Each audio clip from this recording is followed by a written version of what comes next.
आपलं नाव? माझं नाव संजय जाधव, राहणार खेबवडे. बरं, गाव खेबवडे. होय. आता हा जो तुमचा प्लॉट आहे हा किती क्षेत्रामध्ये आहे? हा 3 एकराचा प्लॉट आहे आपला. हा 3 एकराचा प्लॉट आहे. हे व्हरायटी कुठली आहे तुमची सोयाबीनची? ही फुले दुर्वा केडीएचं 992 बियाणं आहे. बियाणं आहे काय?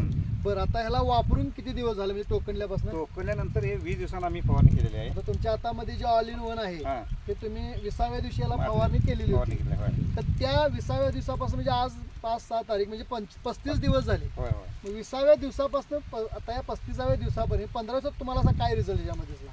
15 दिवसाचा रिझल्ट म्हणजे चांगला रिझल्ट आला आहे. उंची एकदम वाढलेली आहे त्याची. बर, त्यानंतर ही पानांची संख्या म्हणा, पानाची लांबी रुंदी सगळी वाढली आहे. फुटवा पण एकदम म्हणजे 10, 12, 15 असा झालेला आहे बघा प्रत्येक ह्याला. आणि काळोखी तरी भरपूर आहे, तेज भरपूर आहे यामध्ये. आणि एकसारखा प्लॉट एकसारखा दिसतोय बघा, तुम्ही कुठेही बघितलं तरी एकसारखा दिसणार. उंची